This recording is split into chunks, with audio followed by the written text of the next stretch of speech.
Sally. And I'm Steve. And we are Random Acts of Rural. If you'd like to voice your opinions, you can email them to hello@valleytv.ca, or if we're running live, you can just type it in and we will bring it up right here. Whoa! Oh, I don't know if I'm ready for that. It's early in the morning, but we got the coffee going and stuff, and we call our show, we sort of brand it with the good, the bad, and the ugly, because you'll see a little bit or hear a little bit of both. So basically what comes out is going to be random, but there will be some parts where we'll be discussing some pretty serious issues too. We'll try to keep it light, but in the meantime, there's a lot of things that need to be talked about in our rural areas, and hopefully Sally and I can shed some light on those. Or bring out more questions, because it isn't all about us having the answers. It's about getting the conversation going. It certainly is. You look at elections and the turnover and stuff like that. People aren't happy about what's going on and things like that, and a lot of it has to do with they just don't know what's going on. I mean, we all have busy lives. We're rural. We sort of have each other's back, and as we know, we've been busy in our area. Fires, floods, COVIDs, and all these kind of things and stuff like that. We want to help, but sometimes we just got to help ourselves. So, it's not easy to get answers all the time and stuff like that. You can't spend your time on your computer Googling up everything every time you have a question. Oh, and be careful what answers you get from Google. That's right. Yes. So we're hoping, both of them with the background in a number of areas. Not only was Sally chair of a Gold Country and tourism and stuff like that, and I was her predecessor, so we both have that tourism background. And tourism seems like sort of a light subject. It's not a light subject. It's a huge lifeblood of our rural area and stuff like that. So we'll touch on things like tourism and stuff like that, and see why it's important and why the rural tourism model is so much different than the urban tourism model. And that's where we hope to go with this show, is to have a conversation where we do get some questions asked. Great. So here's the format. We each pull a card out of the jar, then we flip the 45 and choose an A. I'll choose A, you'll choose B, and we'll see whose topic gets talked about. That's right. We got an A, B side of the old 45 Parrot Records. The record I chose was Tom Jones, If I Had You, on the A side, and the B side is Green Green Grass at Home, which I find interesting. But anyways, so Sally would call a side. I do the little flipping thing, and it would come up B. So then Sally would have to pick a topic, and we'd have to discuss it, right? Okay. Okay. Are you going to try it? Are we going to try this? Okay. This is the first. Each of us pull a card. Okay. We're on a virgin voyage here, so bear with us. I'm going to mix them up a little bit. I'm going to shut my eyes, and these are our old TNRD and Gold Country cards, so it's sort of ironic here. And I've pulled, I got one of Sally's cards. By the way, we've each put in our own cards without seeing the other's cards. So we can see if we have anything that's over overlap, which we will, but we'll also have our own in our own areas. We'll probably have some uniqueness. And Sally's got on this one, difficulty in getting a grant when project will create no jobs. There you go. Okay. And this one says healthcare. So give it a spin. I'm choosing side A. Okay, you're choosing side A. And so if it's side A, we're going to talk healthcare. Is that right? Yes. Okay. See, we've got the program figured out already. We're brilliant on this, and it is side B. Okay. So we are talking, difficulty in getting a grant when a project will create no jobs. And that's a good point. I'll turn it back to Sally because it's her card, but I would like to speak to this, and then Sally can maybe answer my question. So my question is, that is true, because you're filling out this form and it says, how many jobs will it create? Yes. Well, if you're doing the community club, say in Spence's Bridge, i.e. I did, we're not really creating jobs. But you know what? You're creating a social network. You're addressing things like mental health. You're addressing things like, the seniors having a place to go and socialize and stuff like that. We're not necessarily creating jobs, but isn't mental health important too? And having a place for people to go in small communities? And actually, yes, I was kind of surprised to see that on a grant that I had written, how many jobs will it create? Because this was for an equestrian arena at a community hall. It's like, no, this is going to be run by volunteers. Yeah. You know, we need the grant to pay somebody to make the arena a good, safe place. But that's it for jobs. And how do we build these rural communities? Basically on the backs of volunteers. Yes. You know, and that's the thing. Sally and I believe, Sally's on the near end of baby boomers or the far end. I'm just baby booming out. I just turned 70 and stuff like that. But you know what? The volunteers also are sort of, you know, terming out, as you would put it. They're terming out of being volunteers. And so that's another problem that's sort of emerging in these little rural areas and stuff. Who is going to take the place and set up for dances or bazaars at your halls or get things together for a parade or whatever this community events are and stuff, because it is the baby boomers that have been doing it for decades in our community and stuff like that. And some of us are getting tired. Well, speaking of Googling things, I Googled what age group baby boomers were. That's 1946 to 64. So that's, you know, man, 18 years of baby boom. No wonder we had lots of kids. Yeah. So yeah, it's a very interesting dynamic that, you know, it's a huge percentage of the rural population is baby boomers, and we love doing what we do. There's no doubt about it, and so does the next generation. The problem being is we don't have the numbers of the next generation. It's nothing against the next generation. They just aren't moving to rural areas, and you know, hopefully that can change a little bit with working at home. COVID has showed you can do that. We're getting internet along the rural corridor in our area anyway, so that enables maybe some more work at home from the younger people. So yeah. I'm hoping. Well, that and my parents had 8 children. I had 2. Wow. You know. Yeah. You don't have as big a family for sure and stuff. And you know, most families are thinking, you know, after 1 or 2, I'm going to stop, and they usually do. And so you don't have the big families. You're absolutely right. And but I know a lot of the younger people would be more than happy to move back into sort of where they went to school, into our area, if they could find first of all, the jobs that pay the amount so affords them a home. They can afford to buy a home and things like that. Unfortunately, up until recently, you don't really have that opportunity because those jobs aren't there. They just simply aren't there for the folks and stuff. But now with working at home, you know, you got a few places that have but Hydro and TELUS, you can work at home. You can do data entry jobs. And we're getting off topic. We got the bell. The bell is very important. Came from the packing house. It stops me from talking immediately. So next time Sally does that, I have to stop talking immediately. That's going to be part of the deal and stuff. I'm explaining the bell because and I get to ring it on Sally when she talks too much. But here's how I'll ring the bell. Because that's how Paulette rings the bell on me. She's a big bell ringer and stuff like that. So yes, I don't even know what the topic is anymore. Thank you for ringing the bell on me. Okay. The topic was getting people who are granting money to understand that so much in our small communities is done by volunteers that doesn't create jobs. Yes. And we have a resource. I don't know if Gold Country still has a grant writer and stuff like that, but there are grant writers out there and stuff. And if you do a little bit of research, writing grant is not fun, as we know. And but there are grants out there, and people can look for them for you. If you are looking for a grant to help your community and stuff, reach out, and they are not necessarily successful, but they are available to at least write. But nobody likes writing grants. Yeah, nobody likes doing lots of paperwork. No. Yeah. So how do we get that message to the grantors?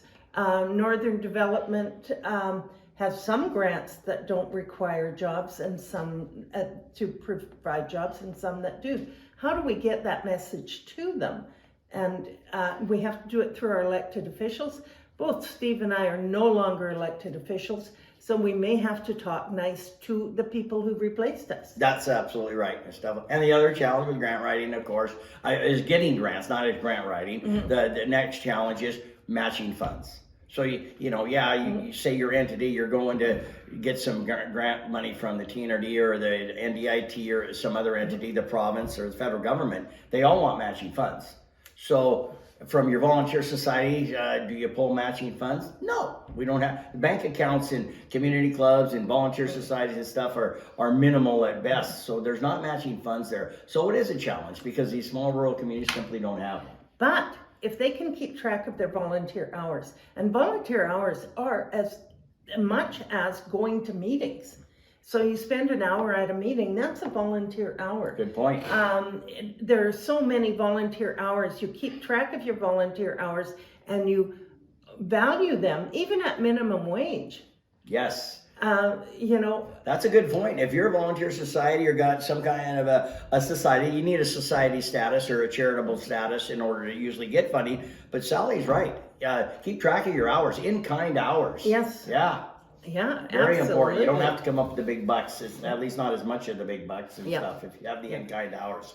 So it's important. It's important because a lot of the improvements in our area that we've seen over the years, and certainly in our tenure with the TNRD that I've seen, is basically through grants.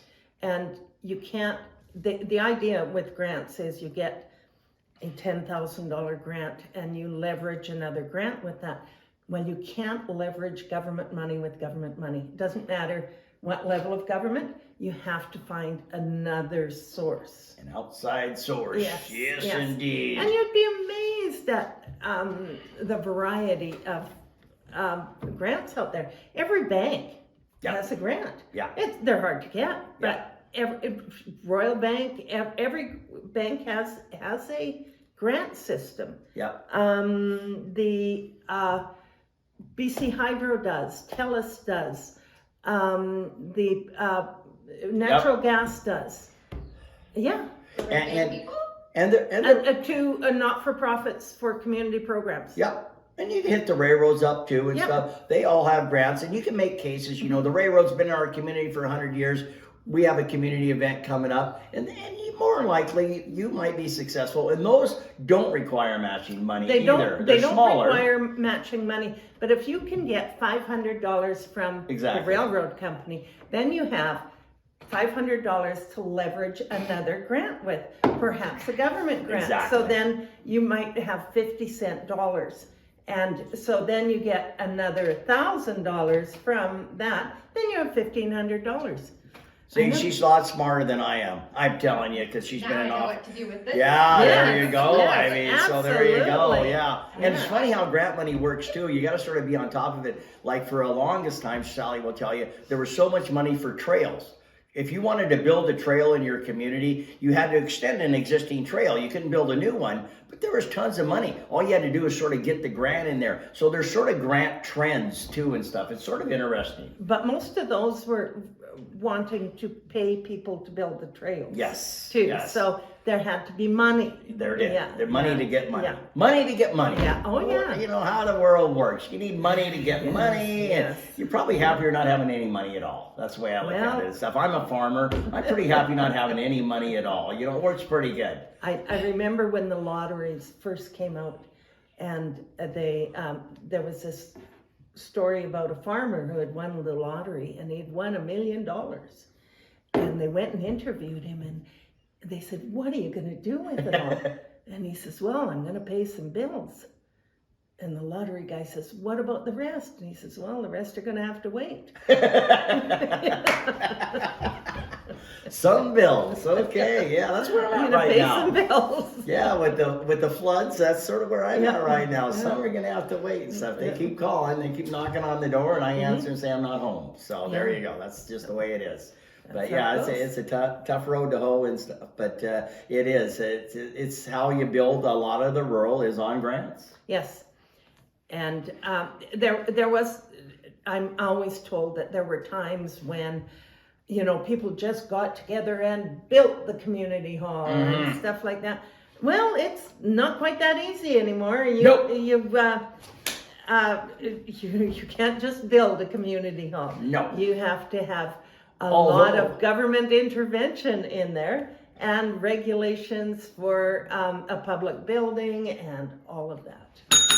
I know you were done talking. I just All wanted to right. ring the bell, okay? Yeah. Because I hadn't had a 'Cause chance you to like ring the to. bell. And I had a thought Yes. on that building thing. You know, way back in the day, we got our new farm, Secret Gardens and stuff, and excited moving out there, and just Paul and myself and a little farm, and we'd been at Hilltop, the big farm where my dad taught me to farm, and we had our own little farm going at it, and we were doing some burning. You know, everybody does burning in the springtime and stuff, and woke up in the morning and our fruit stand was on fire, full blaze on fire and stuff. It had gone underground, got into the railroad ties, which things were built with railroad ties back in the day and stuff. And of course, we had a fire sorting department, and one of the gentlemen stopped by. He saw the fire and says, "There's no way we can save it, Steve. Just watch it burn down," which we did.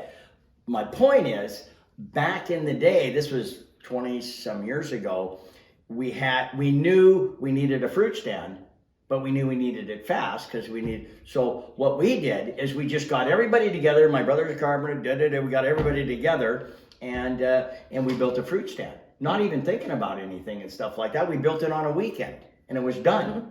But you could not do that today. Oh, I know. You Yeah. could not do that No, today. no, There's no. permits and liability. Oh my God. yeah, liability. Why is this the L word? Oh. I'm actually going to blame the U.S. for that. Oh my gosh, not the damn Yankees. They got so much Yeah, problems no, already. no. They don't need a Sally problem. No, because Jeez. they didn't have a social safety net like universal health care.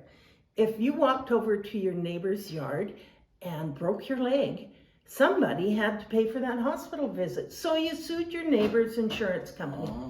That's what the problem is. See, it's come north, and we don't need that because we go to the hospital and we don't have to pay to have that leg set. That's right. So what the heck are we doing with liability suits? I don't know. The I got you to sue buses And it's so expensive. reached the station. Yes. I had to. Yeah. Yeah. There it is. Oh, yeah. I had to, and it's like $1,500. That's what I was going to add to your comment about hiring people. It's expensive to hire people. Oh, And they absolutely. don't put it to Yeah. Yeah. consideration. With Yeah. You must have workers' comp. You must have this. Well, in a not-for-profit, you have liability insurance. Yeah. You have to. You know, I didn't put a card in there for this, but just real touch on it really quick.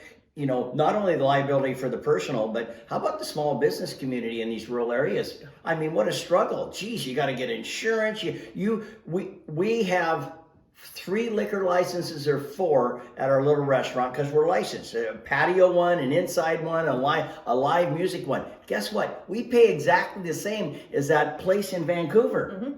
Well, they can afford it. We don't have a rural rate because we're a small business. Why don't we have a rural rate so we don't keep losing all these businesses and stuff? Why do we have to pay the same that has an audience that is thousands of people around them that they're going to be full every night, and we're just trying to get along, chug along. The owner's working long hours and stuff like that. I don't know. It really irritates me that we don't have 2 business models in this province for stuff like that: tourism, healthcare, for rural and urban. We built our province around one business model, and that's an urban business model. And in a lot of cases, tourism is another one. It does not work for the rural folks. Yes. Well, I did some fundraisers this spring, and my liquor license was about $250, paying for the tax for the liquor that you will sell, and the liquor license. And then I had to buy insurance for having liquor at an event. Yes. So $500 off the top of our profits Yeah. came off for a liquor license, Invisibles. Yes. Invisibles. I know. And we're on a fun subject. So when we opened up the restaurant, we called BC Lotto because we lost the Petro-Can, and everybody goes to the Lotto in Spencer's Bridge. That's part of the social fabric of our community. You go there for Keno in the morning. Everybody puts their dollar in and does their $6.49 tickets, and we wait for the results and stuff like that. Big deal in Spencer's Bridge. It was part of our fabric, as I said, and stuff. So when Petro-Can left, we had no Lotto. It was just gone. and they pulled out their stakes in a weekend. All of a sudden, we had no gas station in Spence's Bridge. That was the other part of the problem. With no corporate buy-in or even talk to the community, they were gone. My point is, when I called BC Lotto to get, okay, we'll have it at the packing house, and we have a little store here, we'll put Lotto up. I was told flat out that there's no way we could ever have Lotto in our little store because we could not guarantee $4,000 worth a month of business. Oh, yes. And so we can't even have Lotto tickets for our community because we're not big enough. Why do these rural businesses go under? That's another reason. You know, it's just, it's Yes. really frustrating. Yeah. No kidding. They don't get too started on Lotto because Yeah. Online casinos. Now, who is this benefiting? Yeah, that's another one. Yeah. Oh my God. Yeah. I can see a casino being a destination weekend. Yep. An online casino allows people who have little control over their own Yep. gambling to do it without anybody finding out. As curious minds, I just put another one in there because, you know, as you're talking about this, there's so many issues. It's actually quite interesting. But as we're speaking, another thing pops up, which we will talk about later because it's in the jar now. Hopefully, it'll be drawn out pretty soon. But you know, it's just we have been through challenging times in our area through COVID. That was a tough one because people shut down, and some of these businesses have not opened again, and probably never will through COVID. Now we've got more recent, fast forward to today, or recently the floods in Cache Creek and stuff like that. I don't know if all the businesses will reopen that have been impacted by the flood and stuff like that, but that's another big hit. You're closing your business down, you got those repairs, now you got to go to the government, try to get some money to help you with your, you know, to get back to normal and get the doors back open and stuff like that. But I know a lot of times when, I know certainly with COVID, you know, employees left and they never came back. You know, I mean, staffing and all, you know, you can just sort of go the merry-go-round of the small business conundrum, and it is a struggle. It is a struggle. It certainly is. And Steve, you and I have just proved that we can talk about nearly anything and still come back to the same point. We're talking about COVID. There it is. I tell you. Yeah, it seems like such a distant thing, but you know, it's sort of where all the downward spiral sort of began. It's pretty intense the last 3 years in our area. It absolutely has been, but I want you to try and identify something good that came out of that lockdown. Oh, there a lot of good things came out of that lockdown. People learned they could work at home. And I think we're going to get more young people into our area because of that. That's one good thing. I think that's where you can, instead of keep emptying the schools, you can start to fill them up. Maybe get the hospitals, you know, to have some regular hours and stuff like that. People learned they could work at home because they had to. We also have the infrastructure now in place with the high-speed internet, and that was the key to unlock the door to working at home. So I would encourage folks out there, young people, if you want to come back and you want a house on a river and stuff and don't have to pay $500,000 and things, you get a real estate, you can buy a home, you can live in this beautiful country that we live in, that we call home, work at home and make that money because you can afford to buy the house, you can afford to have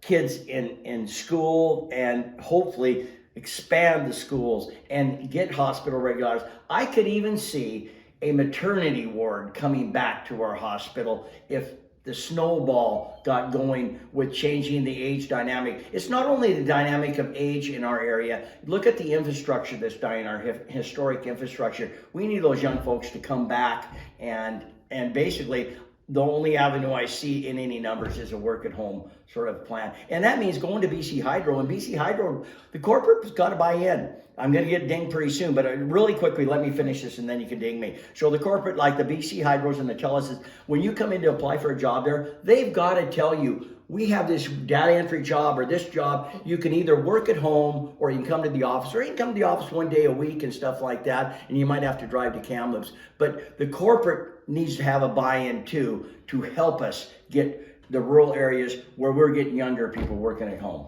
And I can't imagine why, yes. I want to say something because these grants are archaic. They Yes. do not match where we are right now. Yeah. I had to get insurance. I had to get a building, which I had no money with, and now I'm here, thankfully. But Yep. the grants are archaic. So Yep. they're not matching up with our They're system. not I can evolving. work at home. Yeah. Yes, They're not evolving. No.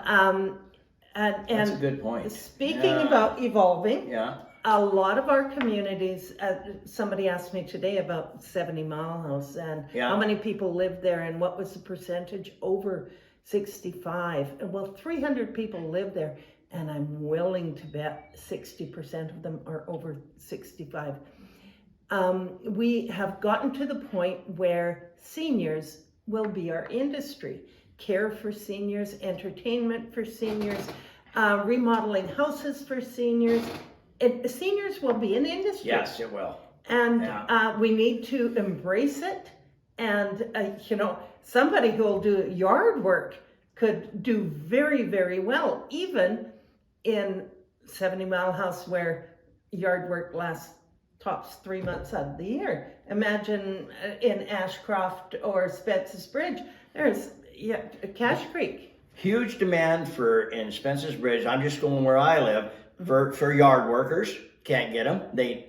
A huge demand. You would be a full-time yard worker in Spence's Bridge right now if you just came in there with your little truck and all your tools and stuff like that. Plumbers, electricians, you can't get them. I mean, the trades to come to these small rural communities are coming from Kamloops, Merritt, if you're lucky, for Spence's Bridge. It's just, I'm just quoting because that's where I live. You can't get them, and if you do, it's a month or two out and stuff like that. Emergencies, it doesn't work. So, and Sally's right, you're going to start building these communities because guess what? Seniors want to stay home. Why do they want to stay home? Because they're around family as they age, and that is the best place to be. So why don't we sort of focus and make it a priority to do just that so our seniors can stay at home as long as possible? Absolutely. But a lot of seniors are going to have to figure out which bullet to bite. Yes. Because as a partner dies, Yeah. your ability to pay your bills on that home that you valued so much maybe very, very difficult, if not impossible. Yeah. So what do? Do you find a like-minded person to move in with you? Is there a contract? Are lawyers prepared to make that contract? Yeah, I don't know. Because that is a contract. Yep. Because the person who owns that house. And if somebody moves into the bedroom or the extra bedroom and then claims that they had a common law relationship with you, because this could get really ugly. Yeah. There's a lot. They of end up pieces. with half your house. Yeah, there's a lot of pieces of the puzzle for sure. Yeah. And when you start talking housing solutions, and there's really not any brilliant solutions without a lot of money. What about grants for moving into? Yeah. Well, City folk. Yeah. Here's a grant. We'll give you money to move into our community. But no, you need insurance. You need insurance. I know that I moved with my two sons into a small community, and most of the people there were related to each other, and I thought I should get a government grant for bringing something new into the gene pool, but we won't go there. Well, it's funny, it is hard. You can do stuff. There are a few communities, small ones, that have brought doctors into the communities, but the communities have actually got them the housing. Say, we have a place for you to live. You come live here. Retired doctor, which goes to another thing that's in the jar that we might pull, which is healthcare and stuff like that. So there is some efforts to individually attract like school teachers and doctors and stuff like that. And to some degree, they've had some success. But and this isn't a new concept. No. The 70 Mile Elementary School, which closed in 2000, we now use it as a community center.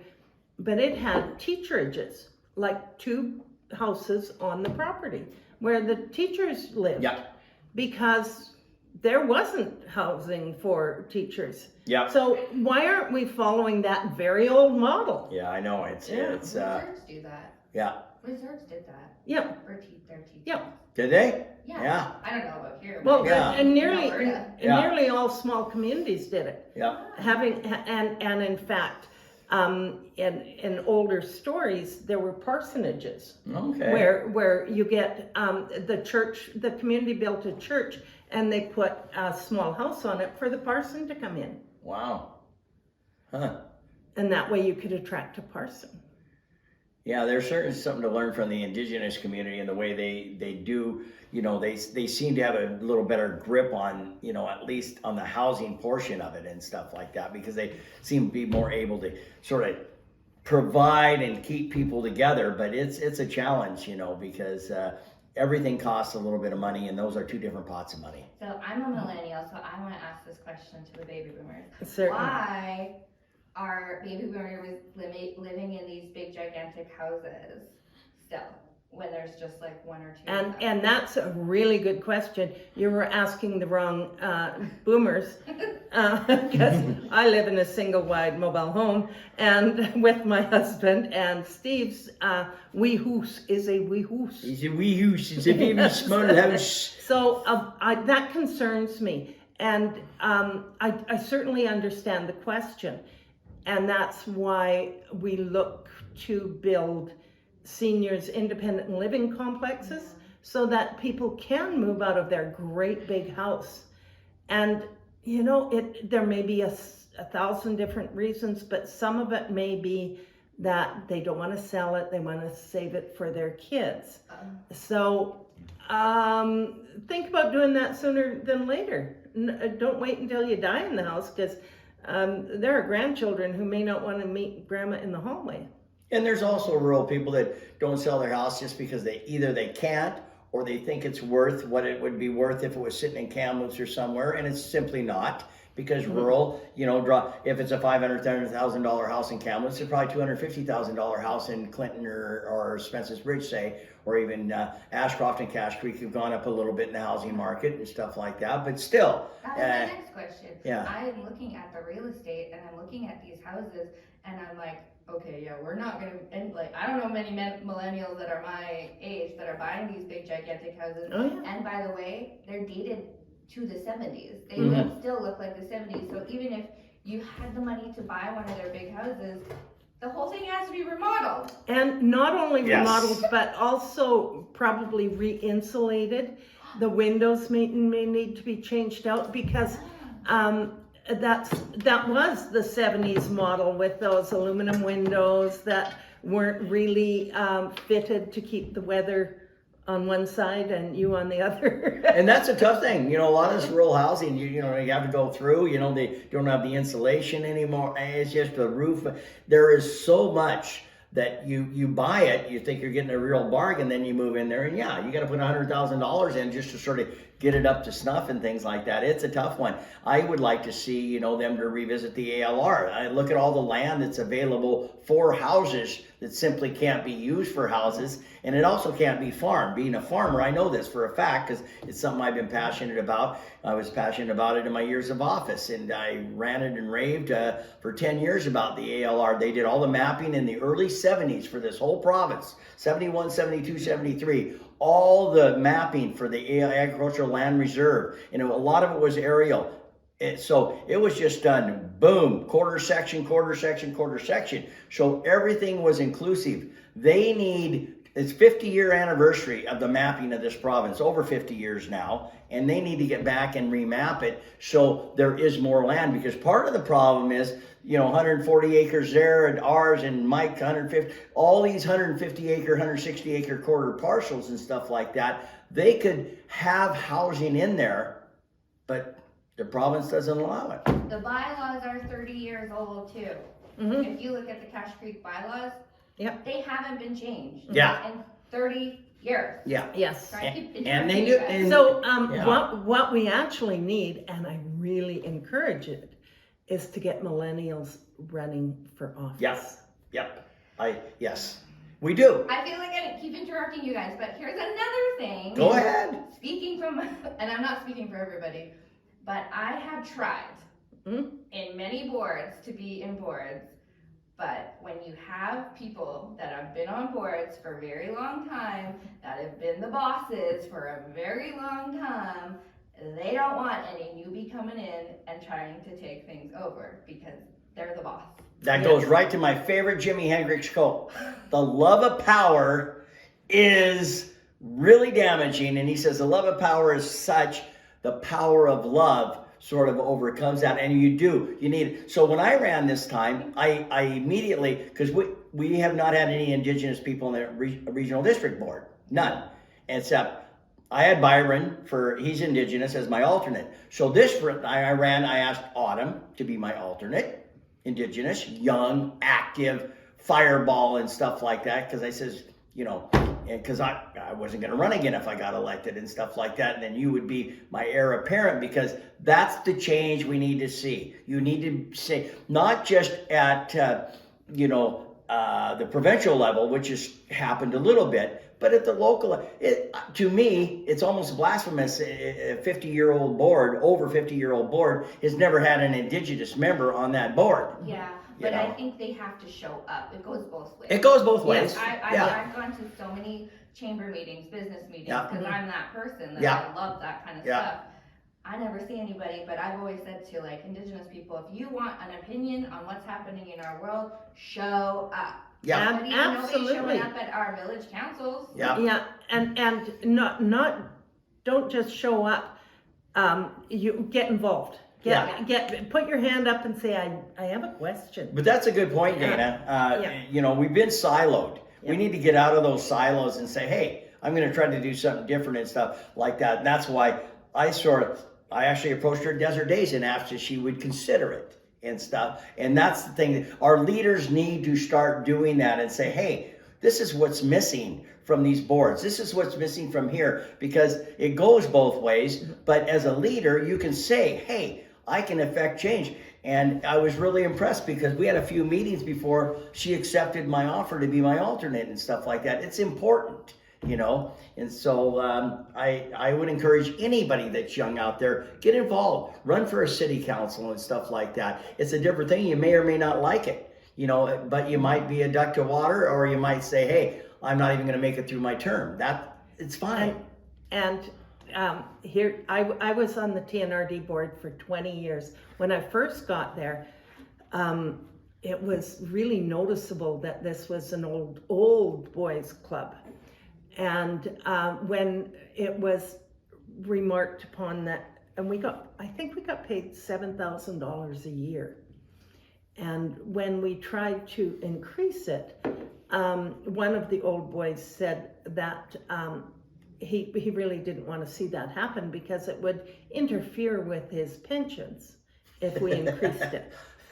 And I said that, perhaps if we increased it, we could attract younger people, which he thought was a really bad idea, because that old guys getting together, having a little bit of a social a couple of times a month was exactly what that board was. Yeah, it's a tough one too, because it's like encouraging young people, but also encouraging seniors and baby boomers to maybe make some space. Yes. Make some space. Absolutely. So for a not-for-profit, an ideal situation is that the chairperson stays there for 2 years and then becomes the ex-chair, and the vice chairperson is in training for 2 years. Sure. Oh. Yeah. And then you move into those positions. Yep. And it keeps that consistency, that cohesiveness, and of course the chair's there probably as a director or whatever, stays on the board and a sounding board and that kind of thing. And that's the ideal situation. So you can be reminded why we made that decision, because that's important too. At the time, that was the best decision we could make. Yeah. But I like Dana. She's coming up with some really Yeah. good points here, and that's what we're hoping from our audience too, is to come up with give us some questions and give us a shot of your even skepticism, because there's a lot of skepticism out there, and we'd like to at least address it. We might not fix it, but we can at least address it. Well, I think just starting the conversation is really, really important. I've always thought that it was important that decisions come from grassroots. Sure. And so if you can start a conversation around a coffee meeting, Yep. it will go somewhere. Yep. That panel discussion that you didn't show up at, Yeah. which was about tourism. Yeah. It was because a parent came from Kamloops for a soccer or a big basketball meeting Mhm. on a Saturday or Sunday. No stores were open. Mhm. Whoa. So they had missed out on huge Mhm. basketball families that had nowhere to eat. Yes. So guess where they Mhm. went? Yes. The corporate, Mhm. the franchise. Yep. Rather than putting the money into the communities. So Mhm. from that conversation, the bakery opened for the next. Oh, good. So Mhm. conversations do. Yeah, Yeah. they absolutely do. Yeah. Yes. And conversations and communications. Businesses need to do a better job too. Like you said, the door goes both ways and stuff like that. You can come out as a business and say, hey, let's get together. This has happened in Sally and I's tenure in local government and stuff like that, where we've tried and they've tried and other people have tried to have a business association or have a meeting of, we used to do it over sometimes in Merritt and get the business people together in Gold Country. Gold Country tried pretty hard to get the business community together and to communicate, this is what we're doing, and exchange email addresses, because the business in Spence's Bridge, say our business, the packing house, should know that graffiti days is going on in here, and when a customer comes in, we should say, hey, you might want to check out graffiti days. When you're going down the road, if you're heading north, man, that's a pretty cool event. We can be a great promoter, but we don't do enough of that as local businesses and stuff. So help each other, have that calendar on the wall so you know what's going on. The Clinton Ball's coming up, there might still be some tickets left. All that kind of stuff can be done, and it's a no cost thing. It's just sort of an education, communication thing, and we need to do a better job of that. And back to grants and volunteers. What we've started doing is borrowing another group's volunteers. So a bunch of us from the carriage driving club went up and did volunteering at the horse show. Oh. So then we'll be able to borrow them for the next carriage driving club. Oh, cool. And I know the rodeo has a real issue with volunteers. I advised them to go to the snowmobile club. Yeah. Because in the end of May, nobody's snowmobiling. Sure. See if you can borrow those volunteers. Yeah. And then you have to show up at their event in the winter. Yeah, and that's how rural works. The trading economy, my dad taught me that when I moved here in '88. I had no idea about the trading economy. Well, rural has a trading economy. At the fruit stand, if somebody comes in with something that, you could use and say you got a couple salmon or something, and then you got a bunch of tomatoes and stuff like that. No money exchanges. You would love to have a couple salmon, and they'd like to have 50 pounds of tomatoes and stuff. That's a trading economy. The trading economy goes a little bit farther too. In Desert Days, all the volunteers. Okay, I need you to stop that, and I hope that will get cut, because that's why you get in trouble with the income tax people. Oh, the trading economy. Okay, there you go. I didn't think about that. Okay, yeah, good idea. Okay. The other part was volunteers at Desert Days. Yes. They get in for free. Yeah. That's Oh, the yeah. other part of the Yeah. trading economy and stuff like that. They're the volunteers. They do the work, security, whatever, beer garden, and then they get a free pass to there. And that works with the rodeo as well. Yeah, okay. And that's why I Yeah. volunteer at the rodeo, Yeah. so I can get a day in at the rodeo Sure. for free. Trading economy. No money You too? exchanges hands. No. There you go. Why do people in like millennial ages or whatever, why are they not volunteering? Do you want to know why? What? Because they have families. Yes. And they can't get babysitters because there's no childcare. So Yeah. There you go. So if maybe- the rodeo provided Yeah.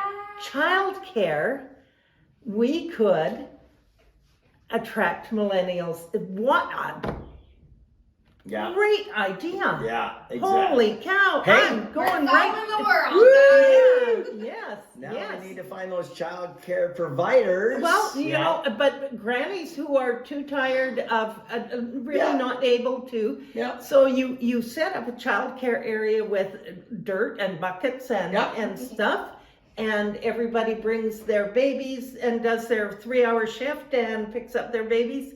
What a great idea! Yeah, it is a great idea. Yeah, and when you have an I environment just like volunteered every grandma in town. They want to. I've been offered so many Oh, people yeah. to babysit this guy. Yeah. So.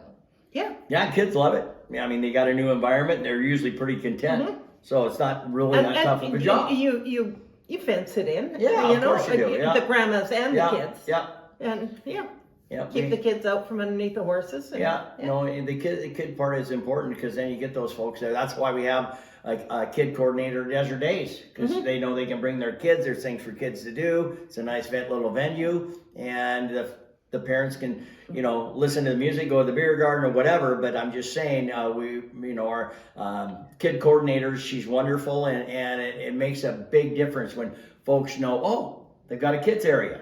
Yeah. And, Oh, you yeah. know, we got a swimming pool and all Yeah. that kind of good stuff. It makes a big difference. Yeah. Thank you. Boy, we need you. No, it's nice that you weigh in on this and things are popping when you're going, because that sort of helps. Yeah. Keeps no the kidding. show going. Yeah. So that's good. Yeah. So where are we at, Sal? Well, Okay. we got a few more minutes. We and do? 10 minutes. 10 Oh, more we got 10 minutes. Well, we're at the closing thoughts part, so we get one last coin flip for who gets to start. You get 5 minutes, and I Okay. get 5 minutes. All right. Okay? All right. So you call the side, and I'm going to do the spin. Side B. Side B, and it is side A. So I go Okay. first. All You right. get to go last. Okay, I'm going to do one that I put in there, but this is just a small piece of it. And this is the social media one I put in there because it's affected so many parts of our lives. So I'll try to keep it to 5 minutes, and because I'm just focusing on one thing. And Paulette and I were talking about this the other night. Just went to one of 9 graduations we got coming up over the years with our, one has already graduated. We've got 9 grandchildren left. So Matthew graduated last night, and Amira will graduate tomorrow, which we'll be going to in Kamloops. But it got to the thing where, you know, when we were kids growing up, we had a bedtime. It was 8 o'clock.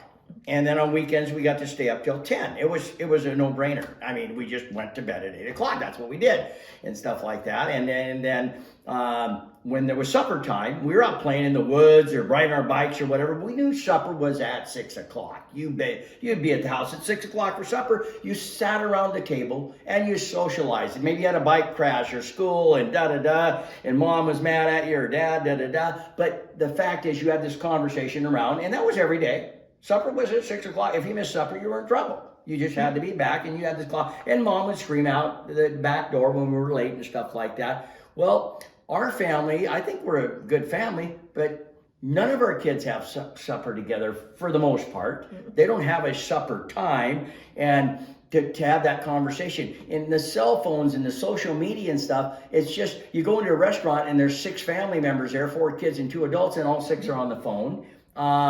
And it just seems like, you know, the world is turned over to where the conversation has gone to a cell phone for the most part, whatever they're doing there. And I think we need, you know, I'd like to see that supper table and some structure. And I know that's not how the world works, but as a baby boomer being raised in that environment, it's difficult as grandparents to see your grandkids don't have, I'm not blaming anybody here. It just seems so strange that we don't have that time for the conversation and to sit down and have the talk. You know, you sort of got to arrange an event to make it happen rather than just have it happen at the dinner table. And yeah, dinner table for me and my kids was where we caught up on the day and all of this. I did see one article where a restaurant had a basket for your cell phones and you got 5% off your meal if nobody touched their cell phones. Whoa, that's It's like, interesting. whoa, really like that. Yeah. Yeah, and how do you do that in your own home? Yeah. You change the password for the Wi-Fi. Yeah. Or just unplug it. That's not a bad idea. Yeah. Paulette started collecting the cell phones, but we got too many grandkids. I like the idea of just unplugging the Wi-Fi. Yeah. You can do that, like with Chrome, I think it is, or Google. Parents can limit them. I know my cousin, she has it for her boys, and she'll shut it off. Yeah. Like they get X amount of time, and then. When big city kids though come to the farm, and you got a river, and you got sand, and you got tractors, and you got crops and stuff like that, they can do their cell phones and cam loops. It just seems like that's not the time to be sitting in the living room on your cell phone. You know, I don't know. But city kids have always had a little bit of discomfort at a farm. Yeah. And as a farm kid, I admit that I was part of that problem. Because we had electric fences, and I would say to my cousins, "You want to play conductor?" And part of the problem is me getting older too. You know, I mean, my brain, sort of still locked into the good old days, as it was, better would call that. But yeah. Now when we're adults, I get together with my cousins, and they remember having a good time at the farm. Yeah. So it may have seemed like a very short time that we had them out there. Yeah. But they really valued it. Yeah. And the kids are different because they were raised on a farm, but the grandkids were not raised on a farm. So you got that different separation there too. So it's quite interesting. And where you may be thinking they're not having a good time at the farm, they think they're having a good time at the farm. Yes, they do. they are. Yeah. You can tell, they're having a good time, no matter what they're doing. So, we love having them, but it just it drove Paulette so nuts, she just started confiscating the cell phones. Okay, I'm just taking your phones. She took the proactive approach and stuff like that, and they did not like it. But they sort of got used to it, and if she sees them on it to this day, and too long, she just goes and yanks it right out of her hand. So that's her approach. Yeah, well, when you're Nana, you get to do what is necessary. Yeah, she carries a big stick, that Nana. You bet. So, anyways. And so I get my 5 minutes. Yes, you're now. on. Oh man, I really, really want all of us to really start paying attention to events. And Canada Day is coming up. Please, not only pay attention to Canada Day, but celebrate it. When I was growing up, it was Dominion Day, and we really didn't do much about it. And it wasn't until I was an adult before we started to have Canada Day celebrations. Wow. We lived very close to the U.S. border, and we used to sit on the roof of our house and watch the fireworks in Sumas, Washington. Whoa. On July 4th. And why didn't we do stuff like that? But I don't know. Yeah, I love roof on the house events. Oh yeah, like that was the big thing to do. And celebrate Canada Day. Please don't use fireworks because we have a very dry situation. But by all means, celebrate Canada Day. Yeah, get the family together and stuff like that, and have a good meal and a barbecue or whatever. It is important that we realize how important these events are, because that is a chance for family to get together and have conversations and celebrate our Canada. So we're having a Canada Day celebration in 70 Mile House. We're having some fun games, like we're playing Yard Farkle.